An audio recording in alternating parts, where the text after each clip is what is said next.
तो चलिए आज हम बात करते हैं बॉडी फ्लूइड एंड सर्कुलेशन के सेकेंड लेक्चर में। तो यहाँ पर देखिए, जैसा कि हमने पहले पढ़ा कि हार्ट के टिपिकल स्ट्रक्चर के बारे में हमने बात करी। हमने कहा कि अपर टू जो स्मॉलर चेम्बर्स हैं उनको हम कह रहे हैं एट्रिया, लोअर लार्जर चेम्बर्स हैं वो कहला रहे हैं वेंट्रिकल्स। ठीक है, यहां पर अब अपन देखते हैं इसमें कि एट्रिया में कहां से ब्लड आएगा। एट्रिया बेसिकली आपको पता है कि अगर राइट साइड की बात करें हम हार्ट में, तो राइट साइड में डीऑक्सीजनेटेड ब्लड होगा, लेफ्ट साइड में ऑक्सीजनेटेड ब्लड होगा। तो देखिए राइट एट्रियम में डीऑक्सीजनेटेड ब्लड आएगा। पूरी बॉडी के अगर हम डीऑक्सीजनेटेड ब्लड की बात करें तो पहले अगर अपन देखें राइट एट्रियम में एक तो आप यहां पर देख सकते हैं सुपीरियर वेना कावा है। सुपीरियर वेना कावा बॉडी के अपर पार्ट से डीऑक्सीजनेटेड ब्लड लेकर आती है। सेकेंड होती है इंफीरियर वेना कावा जो बॉडी के लोअर और मिडिल पार्ट से डीऑक्सीजनेटेड ब्लड लेकर आ रही है। मीन्स यहां पर बात कर रहे हैं सुपीरियर वेना कावा, ये जिसको हम प्री कावल भी कहते हैं, प्री कावल, इंफीरियर वेना कावा और post Kawal and coronary sinus. ये तीन ओपनिंग्स होती हैं राइट एट्रियम में। सुपीरियर वेना कावा brings deoxygenated blood from upper part of the body, inferior vena कावा from middle and lower part of the body and coronary sinus जो है वो हार्ट के मसल से, from the cardiac muscle, heart के muscle से deoxygenated blood को लेकर आएगा कहां पर, राइट एट्रियम में। सो यहां पर बॉडी का डीऑक्सीजनेटेड ब्लड जो है वो राइट एट्रियम में आया। यहां पर इनके ओपनिंग पर वॉल्व्स भी होते हैं। लाइक अगर अपन बात करें सुपीरियर वेना कावा की, तो सुपीरियर वेना कावा की ओपनिंग पर हेवर्शियन वाल्व होता है। यहां पर हेवर्शियन वाल्व होगा जो कि वेस्टिजियल होता है। इंफीरियर वेना कावा की ओपनिंग पर यूस्टेशियन वाल्व है एंड कोरोनरी साइनस की ओपनिंग पर थेबेसियन वाल्व।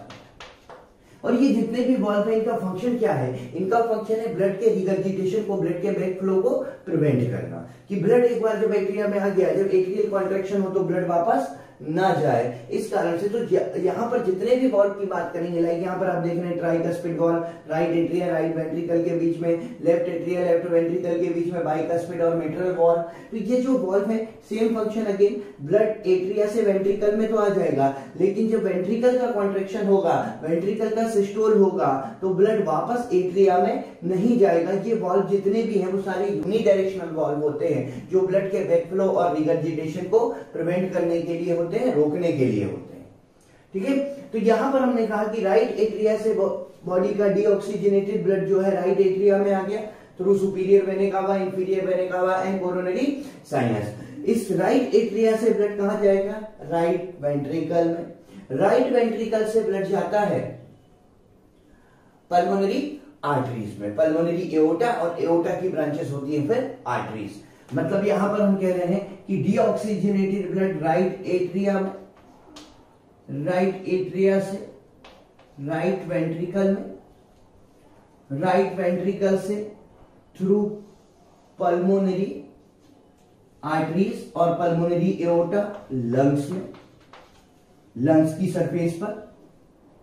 यहां पर यह है पल्मोनरी आर्टरीज, एओर्टा होता है मेनली, उसकी ब्रांचेस पर आर्टरीज हो जाती है। पल्मोनरी आर्टरी जो है लंग्स में ब्लड को लेकर जाएंगी, लंग्स में गैसियस एक्सचेंज होगा, गैसियस एक्सचेंज होगा तो ब्लड फिर उसके बाद कहां पर आता है, लेफ्ट एट्रिया।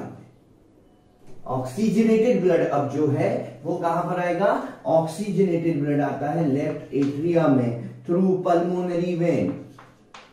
यहां पर जो है वो क्या है, पल्मोनरी वेन्स, 4 पल्मोनरी वेन्स होती हैं जिसके थ्रू जो है ब्लड लंग्स से लेफ्ट एट्रिया में आता है। लेफ्ट एट्रिया से कहा जाएगा, लेफ्ट वेंट्रिकल में, लेफ्ट एट्रिया से लेफ्ट वेंट्रिकल में, और लेफ्ट वेंट्रिकल से बॉडी के डिफरेंट पार्ट्स में through systemic aorta, through systemic aorta body के डिफरेंट पार्ट्स में चला जाएगा। फिर बॉडी के डिफरेंट पार्ट से डीऑक्सीजनेटेड होकर और फिर यहाँ पर हम देख सकते हैं राइट एट्रिया में आएगा, ये डीऑक्सीजनेटेड है। तो इस तरह से हम देख रहे हैं यहाँ पर क्लोज सर्कुलेटरी सिस्टम चल रहा है, इसी को क्लोज सर्कुलेटरी सिस्टम कहते हैं। ठीक है, तो यहाँ पर हमने कहा कि वाल्व्स की बात कर रहे थे, हमने कहा कि राइट एट्रिया में जो ओपनिंग है सभी पर वाल्व्स हैं। यहाँ पर राइट वेंट्रिकल से पल्मोनरी आर्टरी, लेफ्ट वेंट्रिकल से सिस्टमिक एओर्टा, इनकी ओपनिंग पर भी सेमील्यूनर वाल्व्स होते हैं। 3 सेमील्यूनर valve pulmonary aorta and 3 सेमील्यूनर valve systemic aorta. Atria ventricle के बीच में आप देख रहे हैं कस्पेड वाल्व भी है, जिसको एट्रियो वेंट्रिकुलर वाल्व भी कहते हैं। ठीक है, और यहाँ पर जो 4 पल्मोनरी वेन्स आ रही हैं लेफ्ट एट्रिया में, they are devoid of valves, मतलब यहाँ पर वाल्व्स एब्सेंट होते हैं। अब यहां पर हम बात करते हैं एट्रिया की जो इनर सरफेस है। देखिए एट्रियल इनर सरफेस स्मूथ नहीं होती, रफ होती है। रफ क्यों होती है?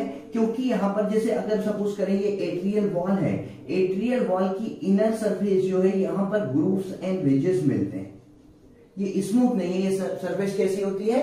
रफ होती है। और यहां पर क्या मिल रहे होते हैं? Grooves and ridges, grooves and ridges, और इन ग्रूव्स एंड रिजेस को कहा जाता है मस्कुलाई पैक्टिनेटी, ये कहलाते हैं मस्कुलाई पैक्टिनेटी।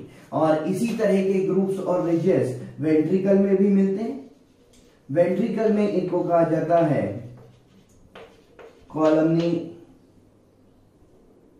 और ट्रेबेक्यूली कॉर्नी।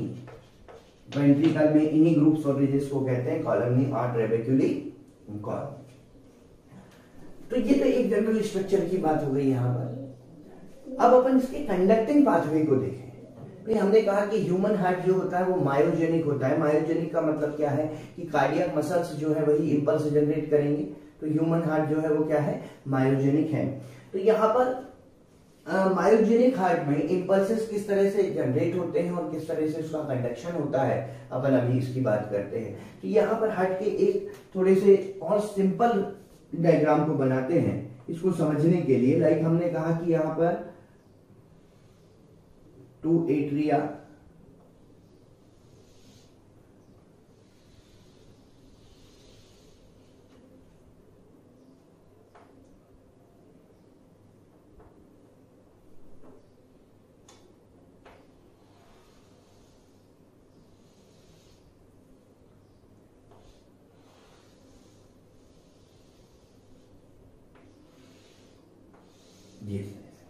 ये है right atria, left atria, right ventricle, left ventricle. ठीक है, यहां पर राइट एट्रिया के राइट अपर कॉर्नर पे, राइट एट्रिया के राइट अपर कॉर्नर पे एस ए नोड, या जिसको क्या कहा जाता है? Pacemaker, sino atrial node और पेस मेकर होता है। पेस मेकर हम इसको क्यों बोलते हैं? क्योंकि ये हार्ट बीट के जो रिदम है या इंपल्स है उसको जनरेट करता है, इसलिए हम क्या बोलते हैं इसको? Pacemaker. इसी तरह से राइट एट्रिया के लेफ्ट लोअर कॉर्नर पे, राइट एट्रिया के लेफ्ट लोअर कॉर्नर पे एवीएन और एट्रियो वेंट्रिकुलर नोड होता है, जिसको हम कहते हैं पेस सेटर। इसको कहा जाता है पेस सेटर। ये पेस को सेट करता है। ठीक है, जो ऐसे नोड से इंपल्स जनरेट हुए वो यहाँ पर एवी नोड पे डिले होते हैं और एक ही साथ दोनों वेंट्रिकल में जाते हैं। और वेंट्रिकल में जाते हैं यहां से बंडल्स निकलते हैं जिनको हम कहते हैं AV bundle. AV bundle 2 branches बना देंगे जिसको हम कहेंगे बंडल ऑफ हिस, और बंडल ऑफ हिस वेंट्रिकल की वॉल में जाकर, वेंट्रिकुलर वॉल में जाकर यहाँ पर पुरकिंजे फाइबर्स बनाएंगे। मतलब यहां पर हम कह रहे हैं एवी बंडल की 2 ब्रांचेस,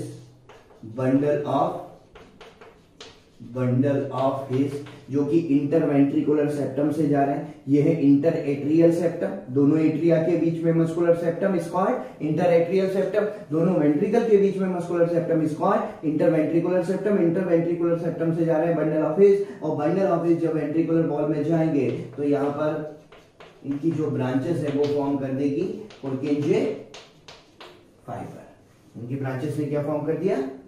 पुरकिंजे फाइबर। ठीक है, तो यहां पे इंपल्स जनरेट हुए ऐसे नोड से, then AB node, then AB bundle, bundle of His, then Purkinje fibre. So ये जो है कंडक्टिंग पाथवे ऑफ हार्ट के बारे में था। अच्छा, यहां पर ध्यान रखिएगा कि जो वॉल है, थिकेस्ट वॉल है चारों चेंबर में, वो थिकेस्ट वॉल किसकी होती है? लेफ्ट वेंट्रिकल की। लेफ्ट वेंट्रिकल की वॉल थिकेस्ट होने का रीजन ये है कि लेफ्ट वेंट्रिकल सिस्टमिक एओर्टा के थ्रू ब्लड को, लेफ्ट वेंट्रिकल सिस्टमिक एओर्टा के थ्रू ब्लड को बॉडी के डिफरेंट पार्ट्स में भेज रहा है। तो बॉडी के डिफरेंट पार्ट्स में अगर भेज रहा है तो उसको ज्यादा प्रेशर से ब्लड पंप करना पड़ेगा, इस कारण से इसकी वॉल थिक होना भी जरूरी है। तो यहां पर थिकेस्ट वॉल किसकी है? Left ventricle. अच्छा, अब हम यहाँ पर कस्पिड वाल्व की बात कर रहे थे, इस पर आते हैं वापस। कस्पिड वाल्व जो कि जिसको एट्रियोवेंट्रिकुलर वाल्व कहते हैं, क्योंकि एट्रिया और वेंट्रिकल के बीच में होते हैं, इसलिए इनको एट्रियोवेंट्रिकुलर और कस्पिड वाल्व कहा जाता है। ये जो कस्पिड वाल्व होते हैं, ये ट्राइकस्पिड और ये बाइकस्पिड, नाम से समझ में आ रहा है। ट्राइकस्पिड में कितने कस्प होंगे? ट्राइकस्पिड में 3 कस्प है। बाइकस्पिड में कितने कस्प है? बाइकस्पिड में 2 कस्प है। ये कस्प क्या होते हैं? एक्चुअली कस्प इस तरह से सेमील्यूनर स्ट्रक्चर्स होते हैं। जहां पर ट्राइकस्पिड है वहां 3 कस्प है, जहां बाइकस्पिड है वहां पर 2 कस्प है। अब ये जो कस्प होते हैं, ये वेंट्रिकुलर वॉल में, लाइक ये वेंट्रिकुलर वॉल है अगर, तो यहां पर वेंट्रिकुलर वॉल के जो मसल्स होते हैं, ये मसल्स कहलाते हैं पेपिलरी मसल्स। वेंट्रिकुलर वॉल में जो मसल्स है वो क्या है? Papillary muscles. और ये पेपिलरी मसल्स से जुड़े होते हैं थ्रू कॉर्डा टेंडिनी। यहां पर ये है chorda tendineae. So cusp remains attached with papillary muscles of ventricle through chorda tendineae. ठीक है, कई बार इसको घुमा के भी पूछ लेते हैं, तो इसलिए ध्यान रखना है कि कस्प जो है पेपिलरी मसल से अटैच है थ्रू कॉर्डा टेंडिनी। ठीक है, और अगेन फंक्शन हम पढ़ चुके हैं, ब्लड के बैक फ्लो को या ब्लड के रिगर्जिटेशन को रोकने का फंक्शन है। ठीक है, तो यहां पर ये जो बातें थी, ये हमने पढ़ा हार्ट के जनरल स्ट्रक्चर के बारे में, उसके कंडक्टिंग पाथवे के बारे में। अब अपन बात करते हैं आगे कार्डियक साइकिल की। हेलो स्टूडेंट्स, थैंक यू हमें इतना प्यार देने के लिए। रोज़ हज़ारों स्टूडेंट्स हमारे वीडियो लेक्चर्स का फ़ायदा उठा रहे हैं। आप सभी स्टूडेंट्स से हमारी रिक्वेस्ट है कि डिस्क्रिप्शन में जो लिंक दिया गया है, उस लिंक पर जाकर अपने एनरोलमेंट को सुनिश्चित करें, और साथ ही जो स्टूडेंट्स हमारे स्टडी मटेरियल और डाउट सेशन भी चाहते हैं, वो उसके लिए उसी लिंक पर जाकर प्रीमियम कोर्स के लिए रजिस्टर कर सकते हैं। चलिए, अब हम बात करते हैं कार्डियक साइकिल के बारे में। ठीक है, कार्डियक साइकिल पहले अपन देखते हैं कि जो एट्रियल ब्लड है, हमने कहा कि ब्लड एट्रिया में आए, means deoxygenated blood right atria में, ऑक्सीजनेटेड ब्लड लेफ्ट एट्रिया में। एट्रियल ब्लड वेंट्रिकल में किन 3 स्टेप्स में पहुंचता है? तो एट्रियल ब्लड वेंट्रिकल में 3 स्टेप्स में आएगा, जिसमें फर्स्ट स्टेप है, हम जिसको कहते हैं first rapid filling, second slow filling, और जिसको कहा जाता है diastasis, and third is second rapid filling. इन 3 स्टेप्स में एट्रियल ब्लड वेंट्रिकल में एंटर करता है। मतलब यहां पर हम बात कर रहे हैं कि इस तरह से जो एट्रियल ब्लड है, वो एट्रियल ब्लड किस तरीके से वेंट्रिकल में आएगा, चाहे वो राइट एट्रिया की बात करें या फिर लेफ्ट एट्रिया की। तो देखिए, यहां पर फर्स्ट रैपिड फिलिंग में क्या होगा कि दोनों तरफ से, यहां से डीऑक्सीजनेटेड ब्लड और यहां से ऑक्सीजनेटेड ब्लड एट्रिया में भरेगा। अभी ये जो कस्पिड वाल्व होते हैं, कस्पिड वाल्व और एवी वाल्व होते हैं, ये क्लोज रहेंगे। अब ब्लड यहां पर भरते जाएगा, लेकिन इन पे प्रेशर पड़ेगा, और एक लिमिट ऐसी आएगी कि उस प्रेशर के कारण ये वाल्व ओपन होंगे, और जितना ब्लड यहाँ पे एक्यूमुलेट हो चुका था वो रैपिडली वेंट्रिकल में जाएगा। इसको हम क्या बोलेंगे? First rapid filling. और फर्स्ट रैपिड फिलिंग के टाइम पर अप्रॉक्स 65% जो ब्लड है एट्रिया का, वो वेंट्रिकल में एंटर कर जाता है। स्लो फिलिंग और डायस्टेसिस क्या है? एक बार ये वाल्व खुल गए, एक बार ये वाल्व ओपन हो गए, अब जितना ब्लड एक्यूमुलेट था वो भी वेंट्रिकल में आ गया, अब ये वाल्व खुले हुए हैं। अब क्या होगा, यहाँ पर जितना ही ब्लड एट्रिया में आ रहा है उतना ही ब्लड वेंट्रिकल में आएगा। ठीक है, इसको हम क्या बोलेंगे, स्लो फिलिंग और डायस्टेसिस। और स्लो फिलिंग और डायस्टेसिस के टाइम पर अप्रॉक्स 5% एट्रियल ब्लड जो है वो वेंट्रिकल में एंटर करता है। फिर लास्ट स्टेप जो होती है एट्रियल सिस्टोल। अब एट्रियल सिस्टोल करेंगे, सिस्टोल का मतलब कॉन्ट्रैक्शन करेंगे। एट्रियल सिस्टोल होगा तो बचा हुआ जो ब्लड है वो रैपिडली वेंट्रिकल में आएगा। ठीक है, इसको हम क्या बोलेंगे, सेकेंड रैपिड फिलिंग। और सेकेंड रैपिड फिलिंग जो है वो वेंट्रिकल में अराउंड 30% ब्लड के अमाउंट को इंक्रीज करती है। ठीक है, तो इन 3 स्टेप्स में एट्रियल ब्लड कहां पर एंटर कर गया, वेंट्रिकल में। अब देखिए, अब अपन बात करते हैं यहां पर जो कार्डियक साइकिल की हम बात कर रहे थे। कार्डियक साइकिल क्या है, सिंगल हार्ट बीट में, सिंगल हार्ट बीट में जितने भी इवेंट होते हैं हार्ट में उस सबको कलेक्टिवली कहा जाता है कार्डियक साइकिल। मतलब हम कह सकते हैं event takes place during single heart beat is called cardiac cycle. So एक हार्ट बीट में जितने भी इवेंट होंगे, अब एक हार्ट बीट में कौन कौन से इवेंट हो सकते हैं, तो देखिए यहां पर atrial systole, atrial diastole, ventricular systole and ventricular diastole. Single heart beat में यही इवेंट हो सकते हैं।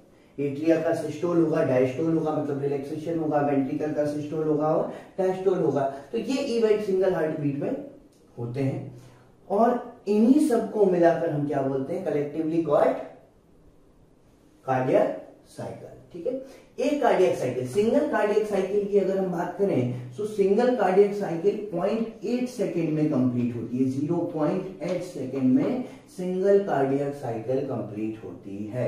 सो 1 मिनट में कितनी कार्डियक साइकिल होगी, आप देखेंगे अगर इसको कैलकुलेट करके तो 1 मिनट में अराउंड 70-75 कार्डियक साइकिल्स आएंगे और इतनी ही हार्ट बीट होती है।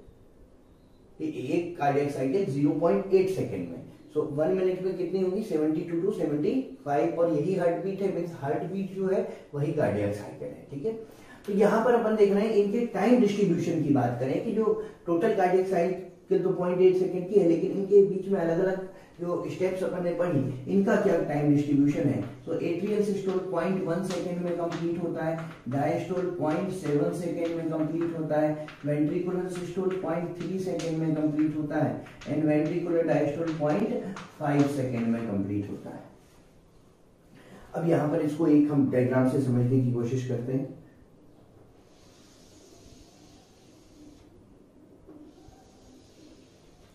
देखिए, इनर सर्किल जो है वो एट्रियल इवेंट को दिखाने के लिए है, जो आउटर सर्किल है वो वेंट्रिकल के इवेंट को दिखाने के लिए है। यहाँ पर हम इसको 8 पार्ट में डिवाइड कर लेते हैं।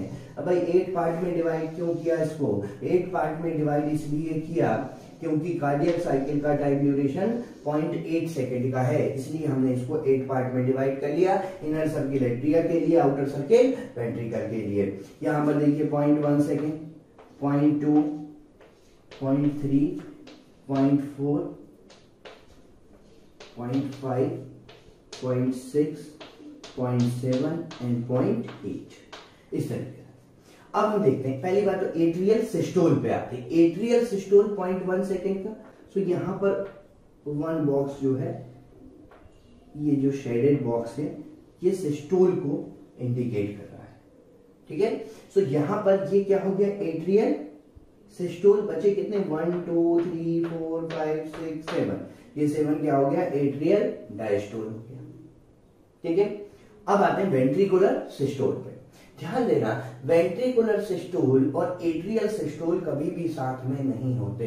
डायस्टोल जरूर साथ में हो सकते हैं, लेकिन दोनों का सिस्टोल, दोनों का कॉन्ट्रैक्शन साथ में नहीं होगा। एट्रियल सिस्टोल के बाद स्टार्ट होता है वेंट्रिकुलर सिस्टोल। सो यहाँ पर एट्रियल सिस्टोल ये है, यहां से स्टार्ट कर सकते हैं क्या, यहाँ पर ये आउटर जो बॉक्सेस हैं वो वेंट्रिकुलर एक्टिविटी के लिए है। सो वेंट्रिकुलर एक्टिविटी दिखाने के लिए हम क्या सिस्टोल के लिए इस बॉक्स को शेड कर सकते हैं, नहीं कर सकते। क्यों, क्योंकि दोनों सिस्टोल साथ में नहीं होते। सो हमें जो वेंट्रिकुलर सिस्टोल 0.3 सेकेंड का है वो इसके बाद से लेना पड़ेगा। यहाँ पर 0.1, 0.2 एंड 0.3। कितना बच गया? 1 2 3 4 5। 0.5 क्या हो गया? डायस्टोल। तो देखिए चारों ही इवेंट कितने टाइम में पूरे हो गए? 0.8 सेकेंड में पूरे हो गए। ठीक है, जिसमें कि सिस्टोल साथ में नहीं हुआ। यहां पर देखिए कि ऐसा कितना टाइम ड्यूरेशन है जहां पर जिस टाइम पर एट्रिया और वेंट्रिकल दोनों साथ में डायस्टोल कर रहे हैं। देखिए एक सिस्टोल एक डायस्टोल है, यहां पर यहां भी एक सिस्टोल एक diastole, systole diastole systole diastole. यहां देखिए दोनों डायस्टोल, यहां पर भी दोनों डायस्टोल, यहां भी दोनों डायस्टोल और यहां भी दोनों डायस्टोल। ऐसा कितना टाइम ड्यूरेशन है जब दोनों ही डायस्टोलिक कंडीशन में है, एट्रिया और वेंट्रिकल दोनों। तो आप देखेंगे 1 2 3 4 मतलब 0.4 सेकेंड। इसी को हम क्या बोलते हैं? Joint diastole. तो कार्डियक साइकिल में जो ज्वाइंट डायस्टोल है वो कितना है? 0.4 सेकेंड। ठीक है, तो ये था कार्डियक साइकिल के बारे में। चलिए अब अपन बात करते हैं यहां पर हार्ट साउंड की। नेक्स्ट टॉपिक जो हम यहां पर पढ़ रहे हैं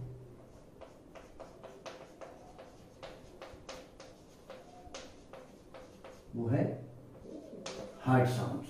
हार्ट साउंड को सुनने के लिए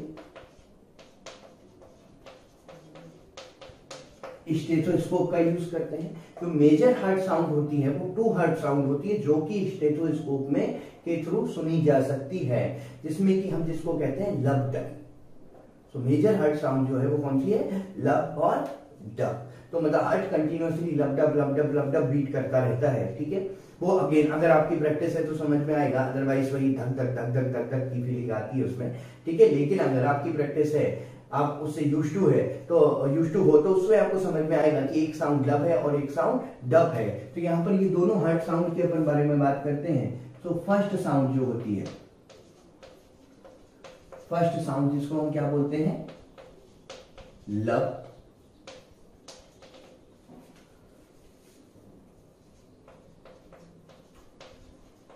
और सेकेंड साउंड जिसको हम कहते हैं डब और डब। तो ये 2 हार्ट साउंड है। अच्छा, इन दोनों में क्या डिफरेंसेस होता है? फर्स्ट हार्ट साउंड जो होती है वो डल होती है बट फॉर लॉन्गर ड्यूरेशन, थोड़े लॉन्गर ड्यूरेशन की होती है। जबकि बात करें डब की, तो डब जो होती है वो लाउड होती है कंपैरेटिवली, लेकिन शॉर्ट ड्यूरेशन की होती है। अब ये साउंड आती क्यों? मेन बात यहां पर ये है कि जो लब डब की साउंड चल रही है, लब डब साउंड आती क्यों है? देखिए ये जो साउंड है ये साउंड आती है वाल्व्स के क्लोजर की साउंड से।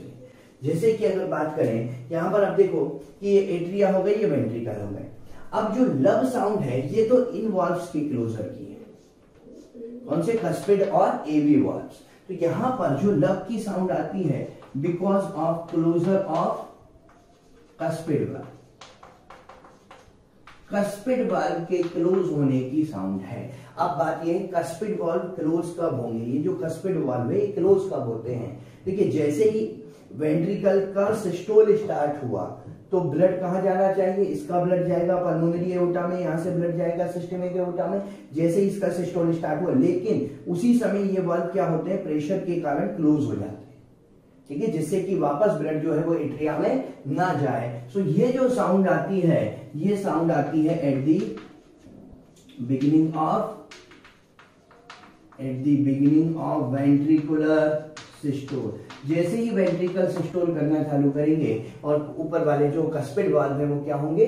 बंद होंगे, जिससे ब्लड वापस एट्रिया में ना चला जाए। तो ये लब साउंड है। अब बात करते हैं डब साउंड की। सो डब साउंड जो होती है it is because of closure of semilunar wall.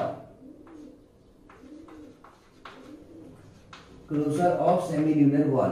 Semilunar wall कहां पर है? सेमील्यूनर वॉल जो है यहाँ पल्मोनरी एओर्टा यहां से गया, यहां से सिस्टेमिक एओर्टा गया, इसकी ओपनिंग पर है।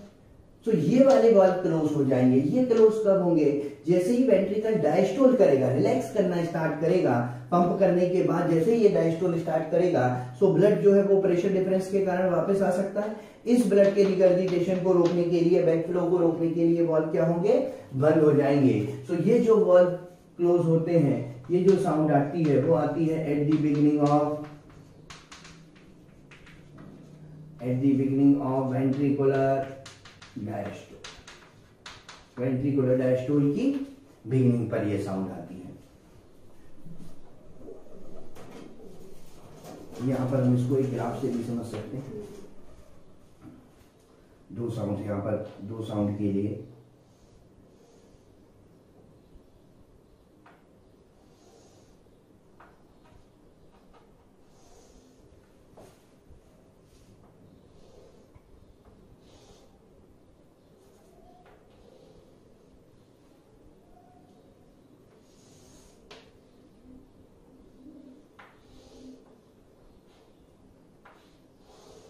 ये देखिए, यहां पर ये टाइम है, यहां पर इंटेंसिटी है।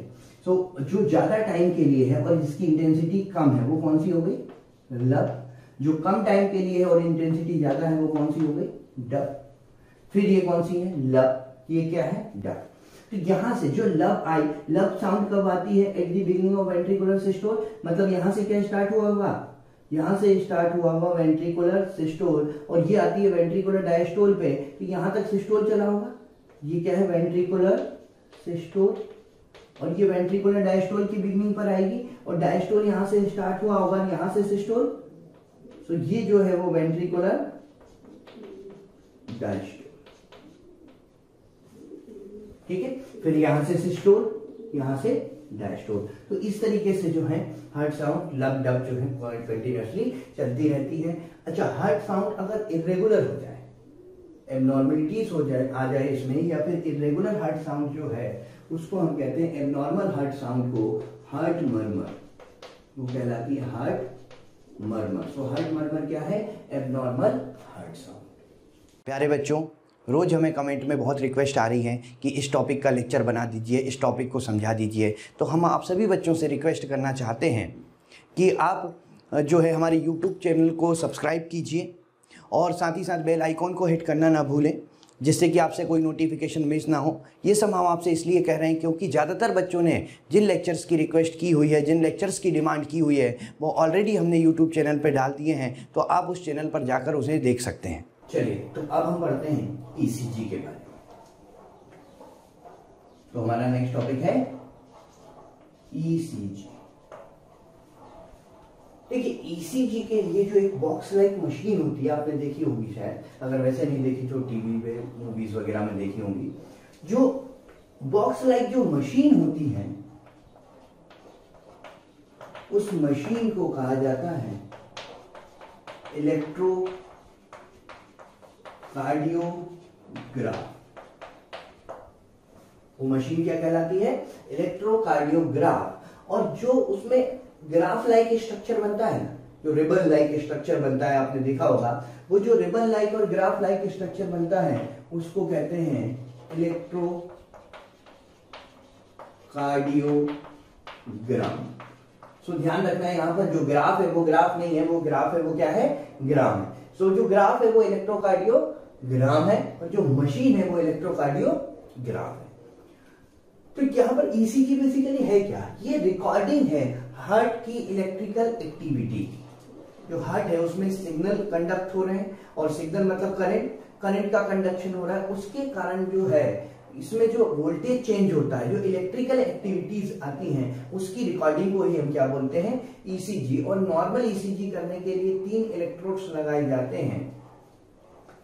अगर नॉर्मल ईसीजी की बात करें तो 3 इलेक्ट्रोड्स यूज किए जाते हैं, 1 ऑन बोथ रिस्ट, मतलब दोनों रिस्ट पर एक एक हो गया, एंड 1 ऑन लेफ्ट एंकल, एक लेफ्ट एंकल पे लगाया जाता है, ठीक है। तो ये 3 इलेक्ट्रोड्स नॉर्मल ईसीजी में लगाए जाते हैं। तो ईसीजी में जो ग्राफ आता है, उस ग्राफ के बारे में हमें थोड़ा सा डिटेल पढ़नी है।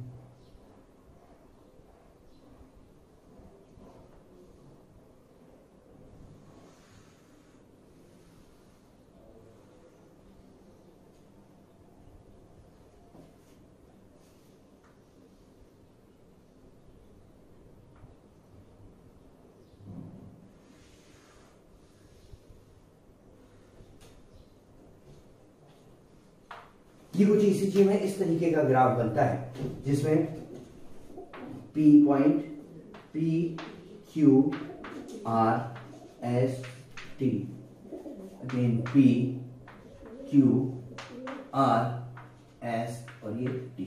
यहां पर ये सिंगल हार्ट बीट है, फिर यहां से दूसरी हार्ट बीट स्टार्ट होगी पी से।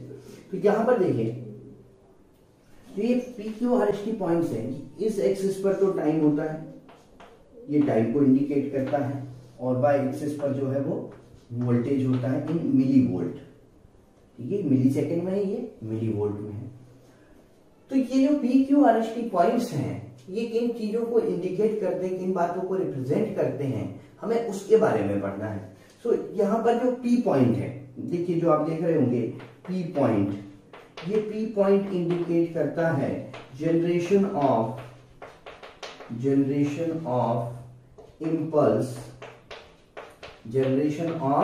Impulse from S A node. ऐसे नोड से इम्पल्स जनरेट जब होता है वो पी पॉइंट उस बात को इंडिकेट करता है। मतलब यहां से इम्पल्स जनरेट हुआ और यहां तक इम्पल्स जनरेट होके कहा जाएगा एबी नोड में, आपको पता है ऐसे नोड से कहा जाएगा एबी नोड में। अब ऐसे नोड से जब एबी नोड में गया तो किसके थ्रू गया, वेंट्रिकुलर वॉल के थ्रू, एट्रियल वॉल के थ्रू। जब ऐसे नोड से एबी नोड में गया तो एट्रियल वॉल के थ्रू गया ना, ठीक है। तो यहां पर पी वेव की अगर बात करें, अच्छा पी वेव का मतलब क्या होता है, पी वेव मतलब पी क्यू की बात कर रहे हैं, पी वेव मतलब हम किसकी बात कर रहे हैं, पी क्यू की। सो पी वेव जो है वो कंडक्शन ऑफ इम्पल्स फ्रॉम ऐसे नोड टू एबी नोड, ये किस बात को दिखाती है कि इम्पल्स कहाँ जा रहा है, ऐसे नोड टू एबी नोड। और इम्पल्स किसके थ्रू जा रहा है, यहाँ पर ऐसे नोड से एबी नोड में जा रहा है तो किसके थ्रू जा रहा है, एट्रियल वॉल के थ्रू। सो एट्रियल वॉल में इम्पल्स जाएगा तो एट्रियल वॉल का डीपोलराइजेशन होगा, और जब डीपोलराइजेशन होगा सो एट्रियल वॉल सिस्टोल करेंगे, ठीक है। जहां पर इम्पल्स का कंडक्शन हो रहा है उसको हम क्या बोल रहे हैं, डीपोलराइजेशन। और डीपोलराइजेशन होगा तो एट्रियल क्या होगा, सिस्टोल होगा। तो ये किस बात को इंडिकेट कर रहा है, एट्रियल डीपोलराइजेशन, एट्रियल डीपोलराइजेशन, या इसको हम क्या बोल सकते हैं, एट्रियल सिस्टोल। इसी समय पे क्या होगा, जब डीपोलराइजेशन होगा एट्रिया का तो एट्रियल सिस्टोल भी होगा, एट्रिया कॉन्ट्रैक्ट भी करेंगे, ठीक है। तो ये तीनों ही चीजें हम बोलते हैं ये किस बात को, ये किससे इंडिकेट हो रहे हैं, ये पी वेव से और पी क्यू से। बात करते हैं क्यू आर एस कॉम्प्लेक्स की। यहां पर देखिए क्यू आर एस, और इसी क्यू आर एस का यूज किया जाता है हार्ट बीट को काउंट करने के लिए। इस क्यू आर एस कॉम्प्लेक्स को हम यूज करते हैं हार्ट बीट को काउंट करने के लिए।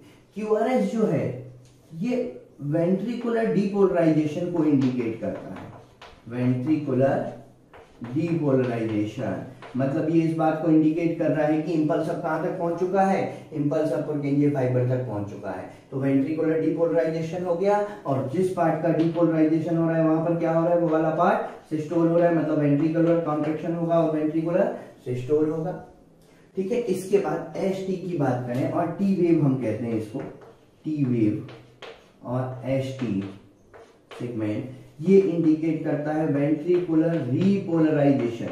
रीपोलराइजेशन मतलब इंपल्स वहां से आके जा चुका है, अब वेंट्रिकल क्या कर रहा है, रीपोलराइज मतलब अपनी ओरिजिनल स्टेट में वापस आ रहे हैं। ओरिजिनल स्टेट में वापस आना मतलब वेंट्रिकुलर डायस्टोल होगा, ठीक है। तो ये जो है डिफरेंट पॉइंट्स जो है किन बातों को इंडिकेट करते हैं उसके बारे में अपन ने यहाँ पर पढ़ा। और इस ईसीजी का यूज किया जाता है कई सारी अबनॉर्मलिटीज को देखने के लिए। हार्ट के इलेक्ट्रिकल इंपल्स कंडक्शन में कोई अगर ब्लॉकेज है, कोई अगर एबनॉर्मलिटी है तो उसको फाइंड आउट करने के लिए जो है वो ईसीजी का यूज किया जाता है। तो चलिए ईसीजी के बाद हम आते हैं यहाँ पर कुछ वॉल्यूम्स के बारे में। इसमें देखते हैं पहला तो stroke volume. Stroke volume again important बात, कई बार इसमें क्वेश्चन पूछा हुआ है। देखिए स्ट्रोक वॉल्यूम क्या है, स्ट्रोक वॉल्यूम का मतलब है कि सिंगल हार्ट बीट में एक वेंट्रिकल से जितना ब्लड पंप हुआ, सिंगल हार्ट बीट में या सिंगल बार जब हार्ट ने सिस्टोल किया, हार्ट ने पंप किया, तो एक वेंट्रिकल से कितना ब्लड पंप हुआ।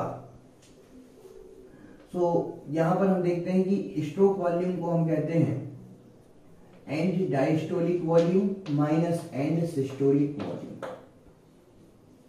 And diastolic volume. अब डायस्टोलिक वॉल्यूम क्या था, EdV minus ESV, and diastolic volume minus and systolic volume. देखिए जब अपन हार्ट की बात करते हैं, यहाँ पर ये वॉल्यूम्स क्या है, अपन अगर इसको देखें तो यहाँ पर देखिए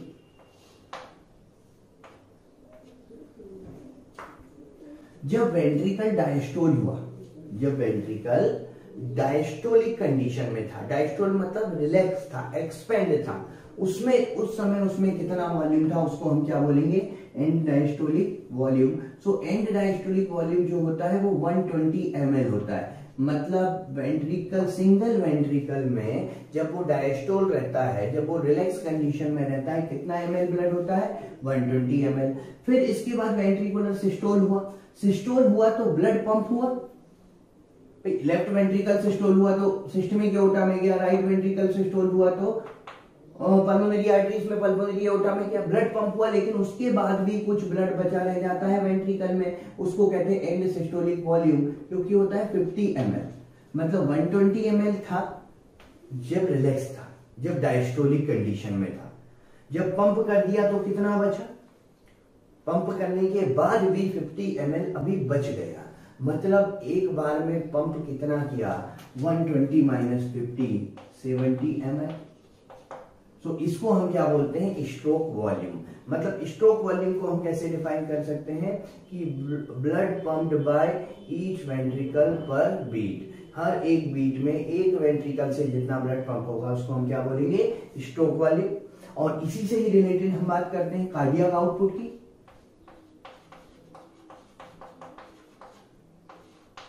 कार्डियक आउटपुट, अब कार्डियक आउटपुट जो है blood pumped by each ventricle per minute, ये था blood pumped by each ventricle per beat, ये है blood pumped by each ventricle per minute. हर एक वेंट्रिकल से एक मिनट में कितना ब्लड पंप हुआ।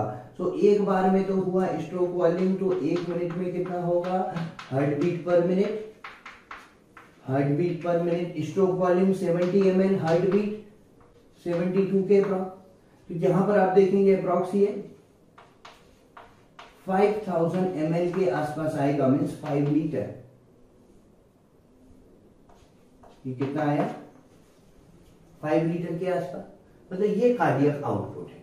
तो एक मिनट में एक वेंट्रिकल से कितना ब्लड पंप होता है, 5 लीटर के आसपास ब्लड पंप होगा।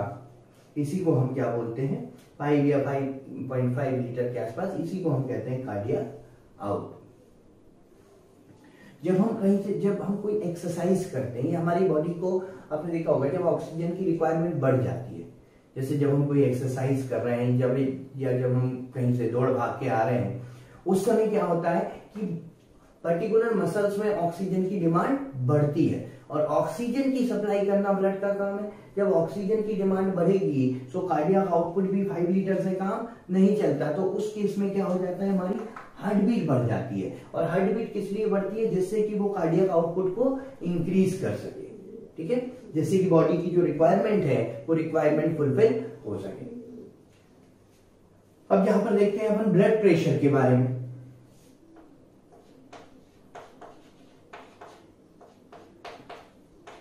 नेक्स्ट हम बात करते हैं blood pressure, BP. Blood pressure के लिए स्फिग्मोमेनोमीटर, इस इंस्ट्रूमेंट का यूज किया जाता है, स्फिग्मोमेनोमीटर, या जिसको स्फिग्मो भी कहा जाता है। तो ब्लड प्रेशर बेसिकली है क्या, देखिए जब ब्लड वेसल के अंदर फ्लो कर रहा है तो ब्लड वेसल की वॉल पे प्रेशर डाल रहा है, उसी को हम क्या बोल रहे हैं, ब्लड प्रेशर।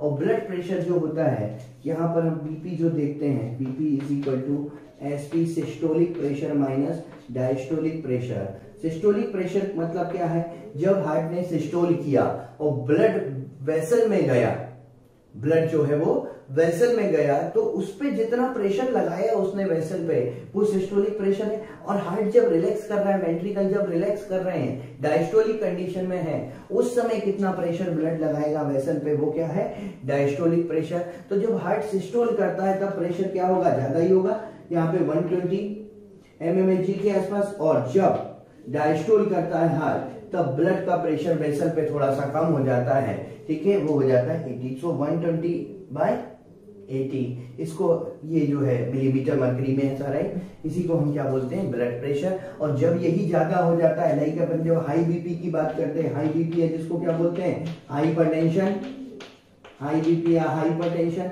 जब रिलैक्स कंडीशन में ब्लड प्रेशर, ये जो ब्लड प्रेशर है वो रिलैक्स कंडीशन का है, ठीक है ना, ड्यूरिंग एक्सरसाइज या ड्यूरिंग स्ट्रेस तो ज्यादा हो सकता है, ठीक है। नॉर्मली जो है वो 120/80 होना चाहिए रिलैक्स कंडीशन में। लेकिन क्या होता है जब किसी पर्सन का ब्लड प्रेशर जो है बढ़ जाता है, मींस मोर देन 140/90 हो जाता है during relax stage. Relax condition में 140/90 हो जाता है और रिपीटेड ब्लड चेक करने पर भी इससे ज्यादा आ रहा है, इसका मतलब उसको क्या कंसीडर किया जाता है, फिर हाइपरटेंशन या हाई बीपी कंसीडर किया जाता है। फिर हम यहां पर बात करते हैं पल्स प्रेशर की। पल्स प्रेशर, तो पल्स प्रेशर क्या है, systolic pressure minus diastolic pressure, means 120 minus 80 तो 40 mmHg, 40 मिलीमीटर मरकरी, इसको हम क्या बोलते हैं, पल्स प्रेशर कहा जाता है, ठीक है। लाइक अपन पल्स की जो बात करते हैं, यहाँ पर आर्टरी होती है रेडियल आर्टरी, इसमें जो अल्टरनेट डायलेशन और रिक्वाइल हो रही है, ये कोई भी आर्टरी है, लेकिन जनरली यहाँ पर इसलिए देखा जाता है इस साइड पर क्योंकि यहाँ पर ये सुपरफिशियल होती है। जैसे जनरली हम आर्टरीज देखें तो डीपली सिचुएटेड होती हैं, जो हमको ऊपर की तरफ ये वेसल्स दिखती हैं, ये सारी क्या है, वेन्स है, ठीक है। और वेन्स में हार्ट के सिस्टोल का इम्पैक्ट नहीं आता, क्योंकि जब हार्ट या वेंट्रिकल सिस्टोल करता है तो ब्लड किस में पंप करता है, वो आर्टरीज में, तो उसका इम्पैक्ट आर्टरी में देखने को मिलेगा। सो ये जो आर्टरीज यहाँ पर सुपरफिशियल होती है, तो यहाँ पर हम इसको फील कर सकते हैं इजिली, इस कारण से यहाँ से पल्स मेजर की जाती है। और पल्स क्या है, यहाँ पर जैसे ही हार्ट ने सिस्टोल किया, सो जो रेडियल आर्टरी थी, ये जो आर्टरी होती है इसको कहते हैं रेडियल आर्टरी, ये रेडियल आर्टरी डायलेट हुई, और जब वेंट्रिकल डायस्टोल हुए, रिलैक्स हुए, तो ये रिक्वाइल हुई। So alternate dilation and recoiling of artery is called pulse. और पल्स के लिए कौन सी, पल्स मेजर करने के लिए, पल्स फील करने के लिए कौन सी आर्टरी यूज करते हैं, रेडियल आर्टरी। चलिए, तो अब अपन बात करते हैं यहाँ पर रेगुलेशन ऑफ कार्डियक एक्टिविटी के बारे में। और अगर आपको हमारे वीडियो लेक्चर पसंद आए तो उन्हें लाइक और शेयर जरूर कीजिए, जिससे और भी ज़रूरतमंद बच्चों तक ये लेक्चर्स पहुँच सकें।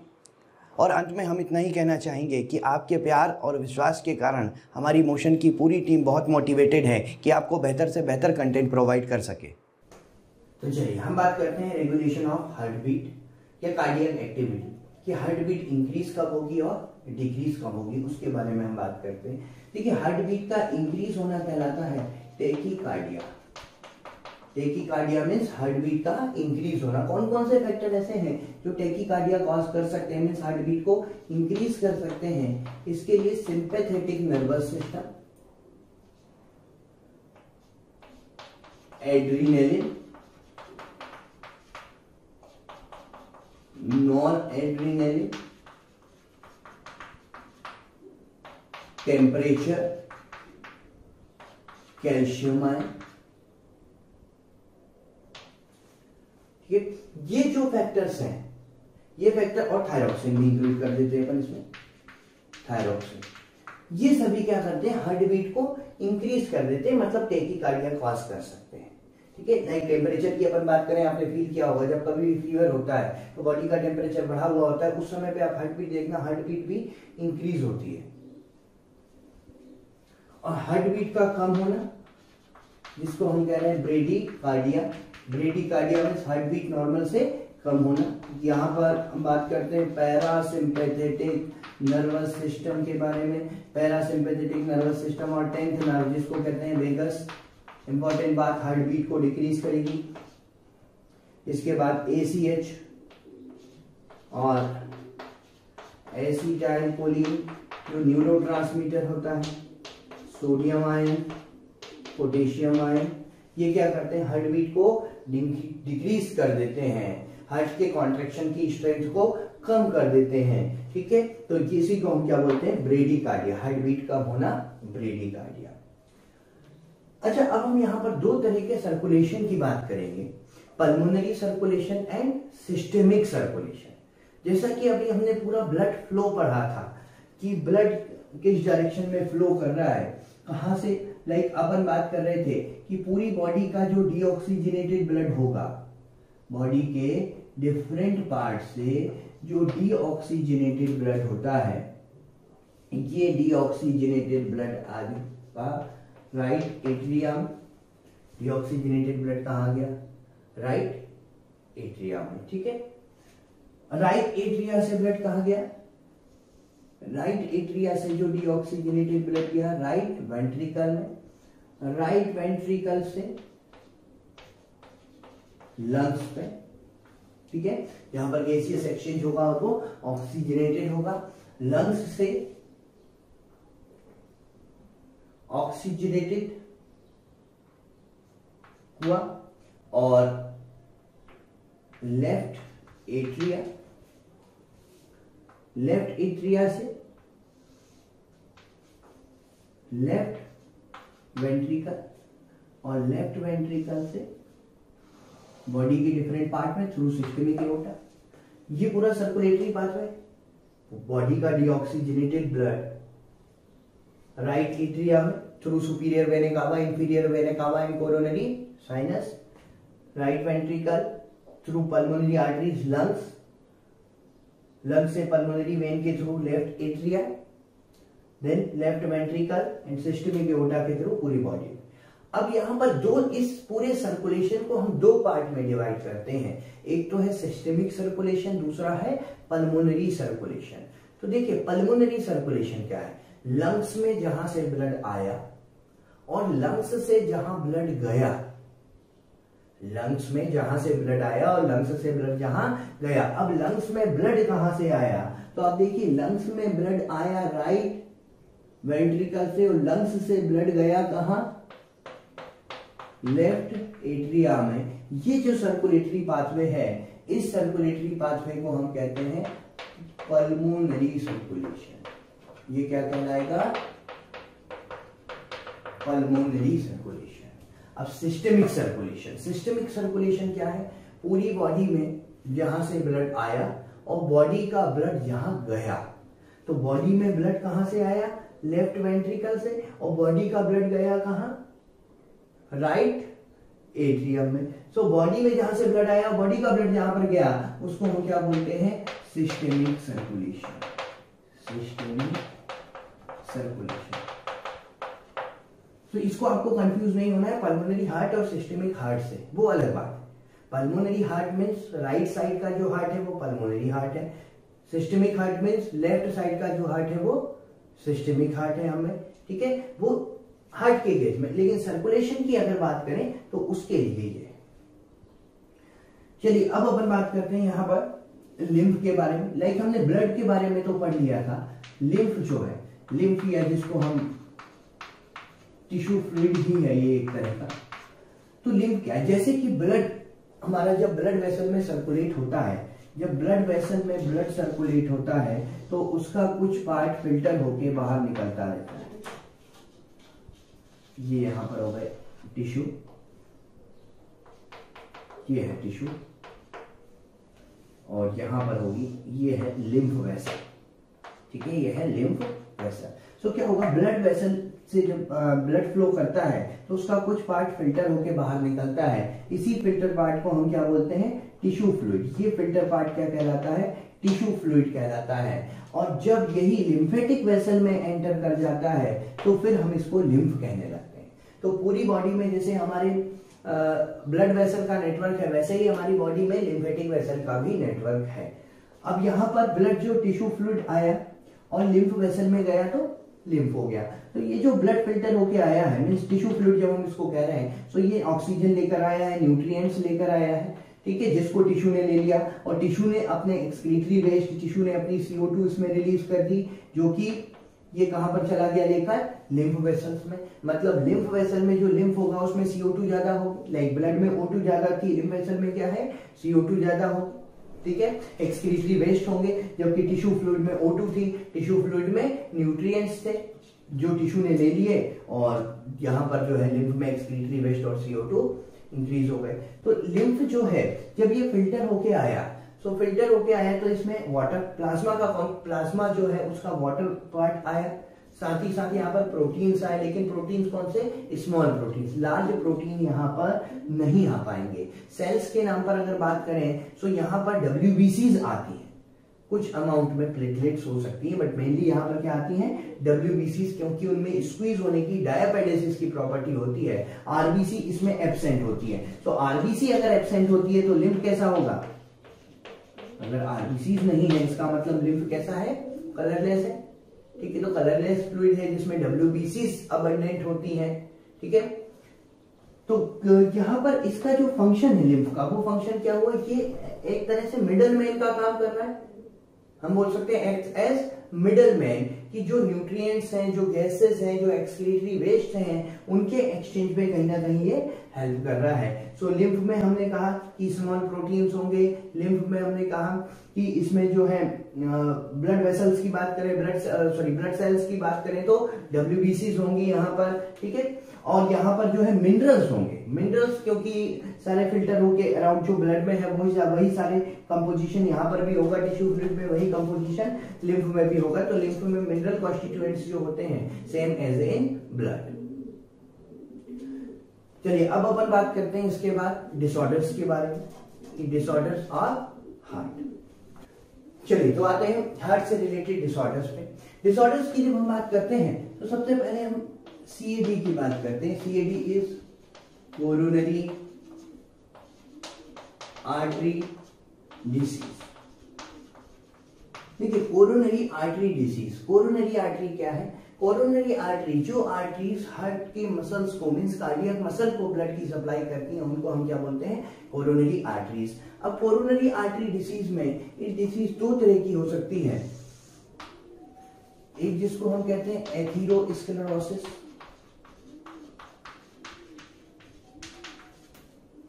और सेकेंड जिसको हम कहते हैं आर्टेरियोस्क्लेरोसिस। Atherosclerosis and arteriosclerosis. अब एथीरोस्क्लेरोसिस क्या है? लाइक अगर अपन बात करें कि यहां पर ब्लड वेसल हो गई, ये इसका ल्यूमेन हो गया, ये वेसल की वॉल हो गई, कंप्लीट वॉल है, और ये क्या है? इसका ल्यूमेन, मतलब जहां ब्लड फ्लो कर रहा है। अब यहां पर क्या होगा? अगर इसके ल्यूमेन में कोलेस्ट्रॉल फैट डिपॉजिट होने के कारण अगर इसका ल्यूमेन नैरो हो जाए, अगर यहाँ पे कोलेस्ट्रॉल फैट डिपॉजिट हो जाएंगे, लिपिड डिपॉजिट हो जाएंगे, तो इसका ल्यूमेन क्या होगा? इसका ल्यूमेन नैरो हो जाएगा। ल्यूमेन नैरो हो जाएगा मतलब ये जो वॉल है वो क्या होगी? वॉल थिक हो जाएगी। भाई ल्यूमेन नैरो हो गया मतलब हम क्या बोल सकते हैं कि वॉल क्या हो गई? यहाँ पर वॉल थिक हो गई। So narrowing of lumen of artery, इसको कहा जाता है एथीरोस्क्लेरोसिस। ठीक है, इसी तरह से आते हैं आर्टेरियोस्क्लेरोसिस पे। आर्टेरियोस्क्लेरोसिस में मेनली क्या होता है? इसकी वॉल में कैल्शियम्स, फाइबर्स, इनका डिपोजिशन हो जाता है।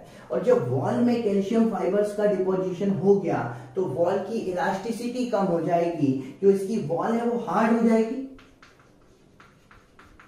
तो यहां पर हार्डनिंग ऑफ आर्टरी जो है, हार्डनिंग ऑफ कोरोनरी आर्टरी, इसको हम क्या बोल रहे हैं? आर्टेरियोस्क्लेरोसिस। फिर इसके बाद हम बात करते हैं सेकेंड यहां पर एंजाइना या एंजाइना पेक्टोरिस, जिसको हम कहते हैं। एंजाइना पेक्टोरिस क्या है? Acute chest pain, acute chest pain. जो चेस्ट पेन होता है, अगर हार्ट के मसल्स में, कार्डियक मसल्स में ऑक्सीजन की सप्लाई कम होगी, तो ऑक्सीजन की सप्लाई कम होगी तो मसल्स में पेन होगा, जो कि हार्ट अटैक का एक इंडिकेशन हो सकता है। उसी को हम क्या बोलते हैं? Angina pectoris, and it may be the indication of heart attack. अब हम बात करते हैं हार्ट अटैक क्या होता है।